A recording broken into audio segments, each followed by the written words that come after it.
मेरी शादी वाले दिन मेरा देवर बहुत खुश था। मैंने हमेशा उसे छोटा भाई समझा था और वो भी मुझे भाभी माँ कहकर बुलाता था। मेरे पति की मृत्यु के कुछ दिन बाद मुझे अकेले सोने में डर लगता था, इसलिए मैं अपने देवर को अपने साथ बिस्तर पर सुलाने लगी। सर्दियों की रातें थी और एक ही बिस्तर में अपने देवर के साथ सोना मुझे बहुत अजीब लगता था। मेरा देवर मुझसे काफ़ी छोटा था, लेकिन 14 साल की उम्र में भी वह 20 साल के जवान लड़के जैसा दिखता था। मेरी पति की मृत्यु के बाद मैंने बड़ी मुश्किल से गुजारा किया था, लेकिन मैं कब तक इस तरह जीविका चलाती। उस रात मैंने सोचा कि एक बार अपने देवर को आजमा कर देखती हूँ। आधी रात को मैंने उसे हिला कर देखा। वह गहरी नींद में सो रहा था, लेकिन जैसे ही मैंने उसे छुआ, मेरी आंखें हैरत से फटी की फटी रह गई। मेरे पति की मृत्यु को अब भी 2 दिन ही हुए थे। मेरे घर में मेरे सास ससुर और नंदे भी नहीं थी। मेरे पति का इस दुनिया में अपने छोटे भाई के अलावा कोई नहीं था। सोहन की उम्र 14 साल की थी। वह मुझसे काफ़ी छोटा था। मैंने उसे कभी छोटे भाई से ज़्यादा कुछ नहीं समझा। जब मेरी शादी हुई तो वह मेरी शादी के दिन बहुत खुश था। वो कहता था कि उसे नई माँ मिल गई, लेकिन मेरी माँ मुझे हमेशा यही समझाती थी, बेटा तुम्हारा देवर तुम्हारा बेटा नहीं है, इससे दूरी बनाए रखना। थोड़े समय बाद वह बड़ा हो जाएगा, फिर तुम्हें उससे पर्दा करना होगा। इसीलिए अभी से उसे ये आदत डालो कि वह तुम्हारे कमरे में बिना अनुमति के ना आए। मैंने कई बार देखा है कि तुम्हारा देवर बिना वजह तुम्हारे कमरे में आता जाता है।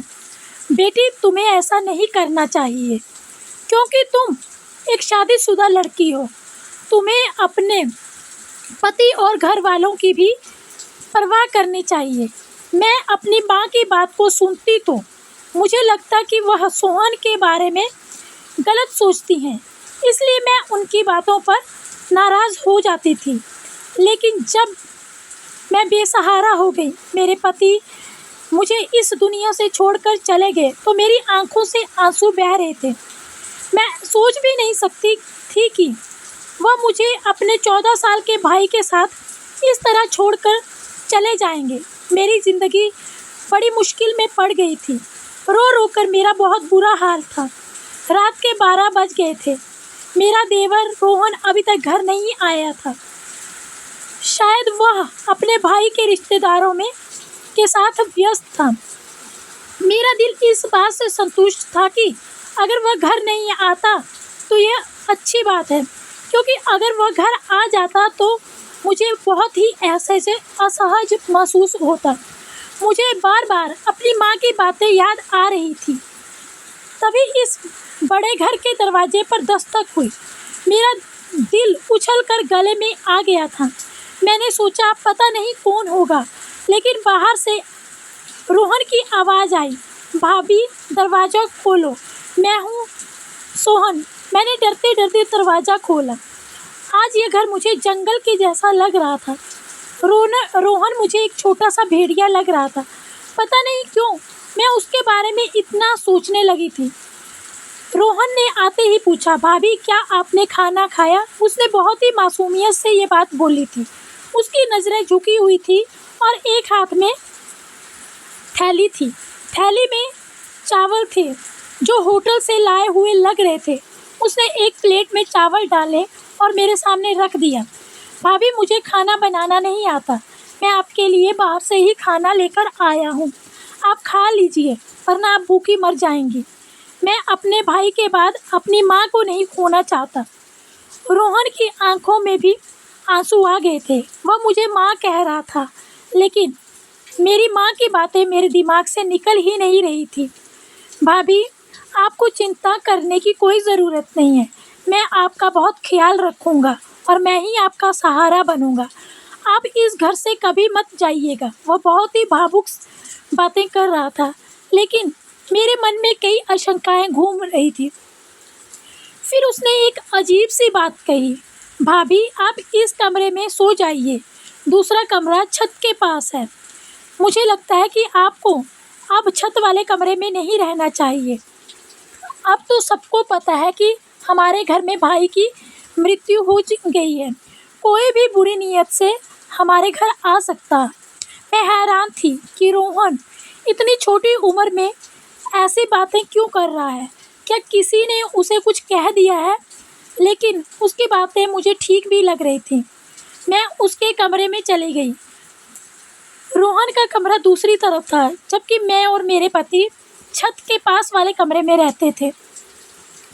मुझे बहुत अजीब लग रहा था, क्योंकि आज से पहले मैं कभी भी किसी और के कमरे में नहीं सोई थी। आज पहली बार मैं अपने कमरे के अलावा किसी और कमरे में सोने के लिए आई थी। लेकिन जो कुछ भी मैंने रोहन के कमरे में देखा, उसे देखकर मेरी आंखें फटी की फटी रह गई। कमरे का दरवाज़ा बंद करते ही मेरी नज़र एक ऐसी चीज़ पर पड़ी जिसने मेरे होश उड़ा दिए। वैसे तो वो 14 साल का बच्चा ही लगता था, लेकिन अब मुझे कहीं ना कहीं मेरी माँ की बात जो है सही लग रही थी। रोहन जो कुछ कह रहा था वह एक बड़ा और समझदार आदमी ही कह सकता था। उसके कमरे में मेरा जेवर देखकर मेरा दिल खटक उठा था। मैंने उसे तालों में छुपा कर रखा था, लेकिन यह सब रोहन के हाथ कैसे लगा, यह बात मुझे बहुत ही अजीब लग रही थी। मैंने सोचा कि सुबह होते ही मैं सबसे पहले रोहन से इसी बारे में सवाल करूंगी, लेकिन उसी वक्त मुझे बहुत नींद आ रही थी। मैंने दरवाजे को अंदर से बहुत अच्छी तरह से बंद कर लिया और सोने की तैयारी करने लगी। ना जाने पता नहीं क्यों आज मुझे बहुत नींद आ रही थी। हालांकि पिछले 2 दिनों से मुझे नींद ही नहीं आई थी, लेकिन आज मुझे ऐसा लग रहा था कि जैसे रोहन के लाए चावल खाने से मेरी आंखों में नींद छा गई है। मैंने सोचा कहीं चावल में कुछ मिलाया तो नहीं होगा रोहन ने, लेकिन मुझे सोचने का मौका ही नहीं मिला। जब मेरी आंखें खुली तो सुबह के 10 बज चुके थे। मैं हैरान थी क्योंकि मुझे आज इतनी नींद कैसे आ गई। पिछले 2 दिनों से मुझे बिल्कुल भी नींद नहीं आई थी, लेकिन आज चावल खाने के बाद मेरी आंखें ऐसे बंद हुई थी जैसे किसी को शराब पिला दी हो। मैं हैरान थी, ऐसा नहीं होना चाहिए था। मेरे मन में बार बार यही ख्याल आ रहा था कि कहीं रोहन के लाए चावल में कुछ मिला तो नहीं था। लेकिन रोहन ऐसा क्यों करेगा, ये सोचती रही। मैं आंख मलते हुए बाहर आई तो देखा कि रोहन किचन में चाय बना रहा था। उसे देखकर मुझे बहुत बुरा लग रहा था। भाभी, आप सो गई थी, आपको अच्छी नींद आई ना? उसने मेरी तरफ देखकर कहा। मैंने फीके लहजे में कहा, हाँ, आज मुझे बहुत नींद आई। क्यों नहीं आएगी भाभी, मैंने आपके चावल में नींद की गोली जो मिलाई थी। मैंने अपने दोस्त को बताया था कि मेरी भाभी को नींद नहीं आती। उसने कहा कि खाने में नींद की गोली मिला दो, इससे वह आराम से सो पाएंगी। मैं हैरान हो गई थी कि रोहन इतनी नीच हरकत कैसे कर सकता है। मैंने रोहन से पूछा, रोहन, तुम ऐसा कैसे कर सकते हो? तुम अपनी भाभी को बेहोश करना चाहते थे? रोहन बोला, नहीं भाभी नहीं, मैं तो सिर्फ इतना चाहता था कि आपको अच्छी नींद आए। आप अब तरोताज़ा लग रही हो, लीजिए चाय पीजिए। उसने चाय का कप मेरे सामने रख दिया, पर मैं फिर भी शक में पड़ गई कि कहीं रोहन ने फिर से इसमें कुछ मिलाया ना हो। मैंने रोहन से पूछ लिया कि कहीं इसमें भी तो रोहन मेरी बात को काटते हुए बोला, नहीं भाभी नहीं, मैंने तो सिर्फ आपके सुकून के लिए नींद की गोली मिलाई थी। आप कहे तो मैं यह चाय भी आपके सामने पी लेता हूँ। चलिए हम दोनों आधी आधी पी लेते हैं। उसने गिलास से चाय के घूंट लिए और मुझे दिखाया। मैं उस पर यकीन कर बैठी। मैंने कहा, ठीक है, मुझे माफ़ कर दो, मैं तुम्हारे बारे में ऐसे ही इतना गलत सोच रही थी। मैंने तुम पे शक किया। रोहन का चेहरा देखकर मुझे उसकी मासूमियत पर यकीन हो जाता था। उसके चेहरे में वाकई बहुत ही ज़्यादा मासूमियत थी। मैंने उस दिन उससे कुछ नहीं कहा। मैं जानना चाहती थी कि वह आगे क्या कहेगा, क्योंकि जो कुछ मैंने उसके कमरे में देखा था उसकी कोई माफ़ी नहीं थी। थोड़ी देर बाद उसने खुद ही बात शुरू की, भाभी, मैं आपके जेवर बेचना चाहता हूँ। मेरा एक बहुत ईमानदार अंकल है, वह जेवर बेचकर हमें बहुत पैसे देंगे। हम उन पैसों को बेचकर एक मकान खरीद लेंगे। इस किराए के घर में हम कब तक रहेंगे भाभी? मकान मालिक परसों किराया लेने आ जाएगा। हमारे पास तो पैसे भी नहीं हैं किराया देने के लिए। रोहन की बात सुनकर मैं हैरान रह गई थी। मैंने अभी तक ऐसा सोचा ही नहीं था। वो ऐसा कैसे सोच सकता है? मैंने कहा, रोहन, तुम्हें ये ख्याल कैसे आया कि हम नया घर खरीदें? भाभी, मुझे आगे शादी भी तो करनी है। हमें सारी ज़िंदगी एक साथ रहना है। हमारे पास अपना घर होना चाहिए भाभी। किराए के घर में इंसान सिर्फ जलील होता है। रोहन की बातें मुझे ठीक लग रही थी, इसलिए मैंने जेवर के लिए उसे कुछ नहीं कहा। लेकिन मुझे डर था कि अगर जेवर बेचकर कहीं पैसे ना मिले तो क्या होगा। मैं एक बेवा औरत थी और मेरा देवर 14 साल का था। ऐसे में कोई भी हमें आसानी से धोखा दे सकता था। मैंने यही सोचा कि इस बारे में अपने मायके वालों से सलाह ले लूं। मैंने उनसे कहा कि मैं जेवर बेचकर घर खरीदना चाहती हूं, लेकिन उन्होंने कहा, घर खरीदने की तुम्हें कोई ज़रूरत नहीं हो, क्योंकि तुम बेवा हो चुकी हो। तुम्हें अब हमारे घर आना होगा। मैं उनके घर नहीं जा सकती थी, क्योंकि मैं जानती थी कि मेरे भैया तो अपनी पत्नियों के गुलाम हैं। वो अपनी बेवा बहन को कभी सहारा नहीं देंगे। ज़िंदगी भर उनके सहारे पर नहीं रहा जा सकता। यह अच्छा मौका था। मैं अपने जेवर बेचकर घर खरीद सकती थी। मेरे पति ने मेरे लिए बहुत सारे जेवर बनवाए थे, लेकिन अपने भाइयों की नीयत देखकर मैंने जेवर बेचने का इरादा कर लिया। मैंने रोहन से कहा, तुम चाहो तो जेवर बेच दो। मैं अपने मायके वालों का रवैये से अब निराश हो चुकी हूँ। रोहन ने अपने उस अंकल को फ़ोन किया और वो जेवर अंकल को दे दिए। 2 दिन बाद उन्होंने हमें एक बहुत ही अच्छे जगह पर घर की चाबी और घर के कागजात दे दिए। मैं इस पूरे प्रकरण पर हैरान थी। 2 दिन में इतनी जल्दी घर कैसे मिल सकता है? लोगों को घर में के लिए इतना काम करना पड़ता है, कागजात, इंतकाल और भी बहुत कुछ। लेकिन जब रोहन ने कागजात मेरे हाथ में दिए तो मैं हैरान रह गई। वो 14 साल का था, लेकिन उसकी सोच बिल्कुल बड़ों जैसी थी। फिर उसने एक अजीब सी बात कही, भाभी, हम घर साफ कर लेंगे, फिर सब आपसे ज़रूरी बात करनी है। उसकी आंखों में एक अजीब सी बेचैनी थी, जिसे देखकर मैं समझ ही नहीं पा रही थी कि रोहन आखिर मुझसे ऐसी क्या बात करना चाहता है। उस वक्त मैं बहुत जल्दी में थी। हमने घर में सारा सामान अच्छे से रख दिया। अब हमें सिर्फ खाने पीने और राशन की चिंता थी। मैंने तो कभी नौकरी भी नहीं की थी। फिर रोहन यह क्यों कह रहा था कि उसे मुझसे ज़रूरी बात करनी है? मेरे मन में कई सवाल उठने लगे, लेकिन मैं चुप रहना चाहती थी। शाम को मैंने जब सारा सामान अपनी जगह पर रख दिया, वैसे भी हमारा सामान ज़्यादा नहीं था। मैंने अच्छा खाना बनाया, बिल्कुल वैसा ही जैसे मैं अपने पति के लिए बनाया करती थी। मैं रोहन का इंतज़ार कर रही थी, क्योंकि अब वह भी इस घर का हिस्सा था और मुझे भी एकमात्र उसी का सहारा था। मैं नहीं चाहती थी कि वह बाहर जाकर कोई गंदा खाना खाए। मैंने उसके लिए बड़ी ही मेहनत से खाना बनाया था, लेकिन उस दिन वह घर नहीं आया। मुझे बहुत अजीब लगा और गुस्सा भी आने लगा, और मैं सोचने लगी कि रोहन को इस वक्त घर पे होना चाहिए था। रात के 10 बज गए हैं। मेरे पति की मृत्यु से पहले वह शाम 5 बजे तक घर आ जाता था और फिर बाहर ही नहीं निकलता था।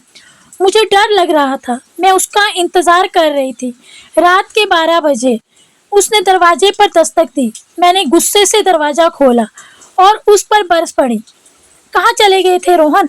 तुम्हें शर्म नहीं आती? मैं तुम्हारी बेवा भाभी तुम्हारा इंतज़ार कर रही थी। मैंने तुम्हारे लिए खाना बनाया था और तुम हो कि अपने भाई के जाते ही आवारा फिरने लगे। आखिर ऐसी कौन सी बात थी जो तुम घर में नहीं रह कर सकते थे? तुम्हें बाहर जाना पड़ता है। अपने दोस्त को यहीं बुला लिया करो। भाभी मैं ऐसा नहीं कर सकता। उसने गुस्से में मुझे देखा, जिससे मैं डर गई। लेकिन वह था तो एक बच्चा ही। मैंने सोचा कि मैं उसे डरा सकती हूँ। मैं यही सोचकर बात कर रही थी कि वह मुझ पर चिल्ला उठा और वो गुस्से से बोला, भाभी बस करो, मुझे आपकी कोई बात नहीं सुननी। जो खाना आपने बनाया आप उसे खुद ही खा लो। यह कहकर वह अपने कमरे की ओर चला गया। उस वक्त वह किसी 40 साल के मर्द की तरह गुस्सा कर रहा था। मैं उसके इस रवैये पर बहुत हैरान थी और मुझे बहुत अफसोस भी हुआ। वो गुस्से में था, जरूर कोई बात थी। मैंने उसके कमरे में जाकर दस्तक दी।